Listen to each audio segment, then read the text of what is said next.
Hello friends, स्वागत है हमारे यूट्यूब चैनल पर। आज हम फिजिक्स के इम्पोर्टेंट क्वेश्चंस कवर करेंगे। तो स्टार्ट करते हैं। पहला प्रश्न है कि शुष्क सेल है।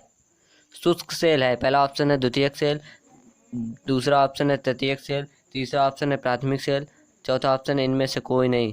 तो इसका ऑप्शन नंबर 3 है, वो करेक्ट है। प्राथमिक सेल को शुष्क सेल कहते हैं। प्रश्न नंबर दूसरा है कि सिलिकॉन क्या है। Option A conductor, option B semiconductor, option C insulator, option D इनमें से कोई नहीं। तो सिलिकॉन जो है वो अर्धचालक है, यानी सेमी कंडक्टर। तो इसका ऑप्शन नंबर बी करेक्ट होगा, सेमी कंडक्टर। अगला प्रश्न नंबर 3 है, दूध में क्रीम निकालने में कौन सा बल लगता है। ऑप्शन ए अपकेंद्रीय बल, ऑप्शन बी अपकेंद्रीय बल, ऑप्शन सी घर्षण बल, ऑप्शन डी इनमें से कोई नहीं। तो इसका करेक्ट ऑप्शन है ऑप्शन नंबर बी अपकेंद्रीय बल, जिसे केंद्रापसारी बल भी कहते हैं। इसमें जो भारी कण होते हैं, जो गतिमान भारी कण होते हैं, वो बीच से हटकर किनारे पर आ जाते हैं, जिसे दूध से क्रीम निकालने में अपकेंद्रीय बल का प्रयोग किया जाता है। प्रश्न नंबर 4 है कि रोगियों के नाक, कान, गले आदि की जांच के लिए डॉक्टर कौन सा दर्पण प्रयोग करते हैं। ऑप्शन नंबर ए उत्तल दर्पण, ऑप्शन नंबर बी अवतल दर्पण, ऑप्शन नंबर सी समतल दर्पण, ऑप्शन नंबर डी इनमें से कोई नहीं। तो इसका करेक्ट ऑप्शन है ऑप्शन नंबर बी अवतल दर्पण। अवतल दर्पण का प्रयोग रोगियों के नाक, कान की जांच के लिए डॉक्टर लोग अवतल दर्पण का प्रयोग करते हैं। अब बात करते हैं प्रश्न नंबर 5 की, निम्नलिखित में से कौन सबसे अधिक प्रत्यास्थ है। Option A plastic, option B steel, option C गीली मिट्टी, ऑप्शन डी रबड़। तो इसका करेक्ट ऑप्शन है option number B steel. Steel जो है वो सबसे अधिक, इन सब में सबसे अधिक प्रत्यास्थ है, जबकि सबसे अधिक प्रत्यास्थ हाथी के दांत की बनी गोली सबसे अधिक प्रत्यास्थ होगी, क्योंकि हाथी का दांत जो होता है वो सबसे अधिक प्रत्यास्थ होता है। तो इसका करेक्ट ऑप्शन बी है स्टील।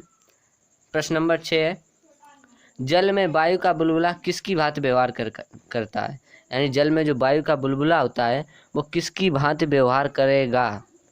ऑप्शन ए उत्तल दर्पण, ऑप्शन बी अवतल दर्पण, ऑप्शन सी उत्तल लेंस, ऑप्शन डी अवतल लेंस। तो इसका करेक्ट ऑप्शन है ऑप्शन नंबर डी अवतल लेंस। वायु का बुलबुला जो होगा वो जल में अवतल लेंस की भांति कार्य करेगा। प्रश्न नंबर 7 है, विद्युत धारा उत्पन्न करने की युक्ति को कहते हैं।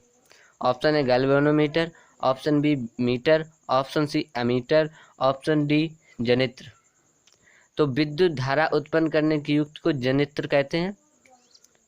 अगला प्रश्न है प्रश्न नंबर 8, निम्नलिखित में से कौन सा धातु अर्धचालक की तरह ट्रांजिस्टर में प्रयोग की जाती है। यानी ट्रांजिस्टर में अर्धचालक की तरह कौन सी धातु प्रयोग की जाती है। पहला ऑप्शन है ग्रेफाइट, दूसरा ऑप्शन है जर्मेनियम, तीसरा ऑप्शन है चांदी, चौथा ऑप्शन है ये सभी।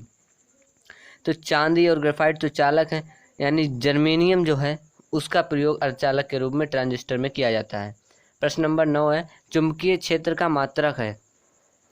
Option A tesla, option B metre, option C newton, option D ampere. तो एम्पियर जो है वो करंट यानी धारा का मात्रक है, और न्यूटन जो है वो बल का मात्रक है, मीटर लंबाई का मात्रक, यानी टेस्ला बचा वो चुंबकीय क्षेत्र का मात्रक होगा। अगला प्रश्न नंबर 10, पास्कल इकाई है। ऑप्शन ए वर्षा की, ऑप्शन बी तापमान की, ऑप्शन सी दाब की, ऑप्शन डी आर्द्रता की।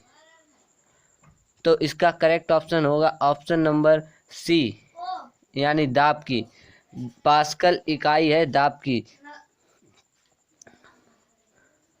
अब प्रश्न नंबर 11, एकीकृत परिपथ में प्रयुक्त अर्धचालक चिप निम्न की बनी होती है। यानी जो एकीकृत परिपथ होता है उसमें जो चिप लगाई जाती है अर्धचालक की बनी होती है, लेकिन वो कौन सा तत्व होता है। ऑप्शन ए है जिरकॉन, ऑप्शन बी है कार्बन, ऑप्शन सी है सिलिकॉन, ऑप्शन डी है इनमें से कोई नहीं। तो कार्बन तो अधातु है, तो इसका करेक्ट ऑप्शन होगा ऑप्शन नंबर सी सिलिकॉन।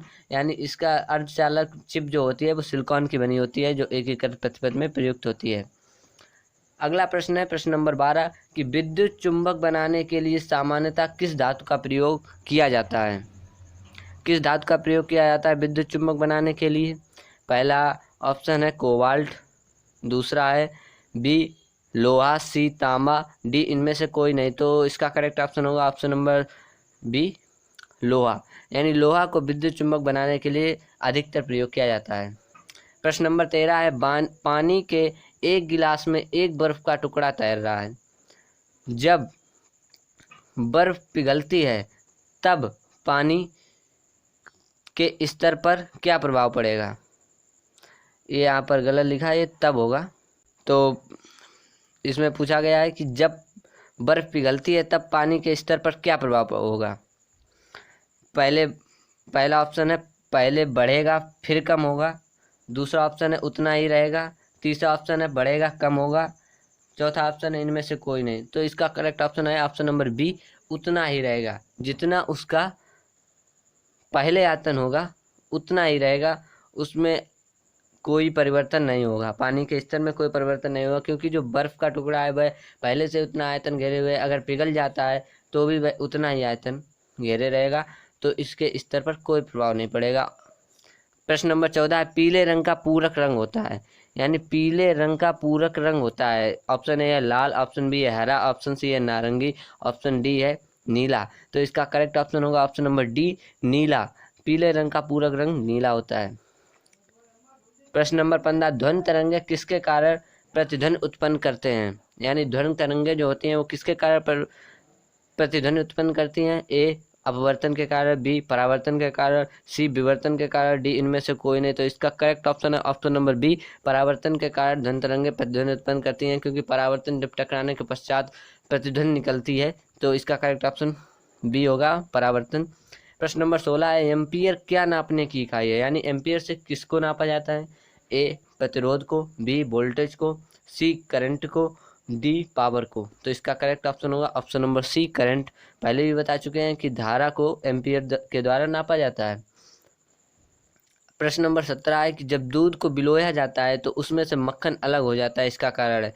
ये ऐसा ही एक प्रश्न पहले भी आ चुका है कि दूध से मक्खन निकालना, बस ये वही वैसा ही सवाल है, बस नाम बदले हुए। ऑप्शन ए है घर्षण बल, ऑप्शन बी है ऊष्मा, ऑप्शन सी है गुरुत्वाकर्षण बल, ऑप्शन डी है केंद्रापसारी बल। तो इसमें केंद्रापसारी बल, जिसे हम लोग अपकेंद्रीय बल कहते हैं, बस वही उसी का प्रयोग होता है, उसी के कारण केंद्रापसारी बल के कारण ही इससे मक्खन अलग हो जाता है। 18वां प्रश्न है कि जल में तैरना न्यूटन की गति के किस नियम के कारण संभव है?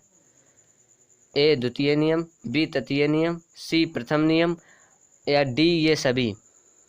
तो इसका करेक्ट ऑप्शन होगा ऑप्शन नंबर बी, तृतीय नियम। तृतीय नियम के कारण ही जल में तैरना जो न्यूटन के गति के किस नियम के कारण है, तो तृतीय नियम का यहाँ पर उपयोग होता है। इसे क्रिया प्रतिक्रिया का नियम भी कहते हैं। अगला प्रश्न है, रेडियो का समस्वरण स्टेशन उदाहरण है? ए अपवर्तन का, बी परावर्तन का, सी अनुनाद का, डी व्यतिकरण का। तो इसका ऑप्शन सी करेक्ट ऑप्शन होगा, अनुनाद का। यानी रेडियो का जो समस्वरण स्टेशन होता है ये अनुनाद का उदाहरण है, ये अनुनाद के कारण होता है। प्रश्न नंबर 20 और आखिरी क्वेश्चन है कि द्रव की बूंद की आकृति गोलाकार होने का कारण है। द्रव की बूंद की आकृति का गोलाकार होने का कारण क्या है? ऑप्शन ए अल्प भार, ऑप्शन बी है वायुमंडलीय दाब, ऑप्शन सी है श्यानता, ऑप्शन डी है पृष्ठ तनाव। तो इसका करेक्ट ऑप्शन होगा ऑप्शन नंबर डी, पृष्ठ तनाव। पृष्ठ तनाव के कारण ही द्रव की बूंद जो होती है आकृति में गोलाकार होती है। तो इस वीडियो में हमने कई महत्वपूर्ण फिजिक्स के क्वेश्चन पढ़े। धन्यवाद।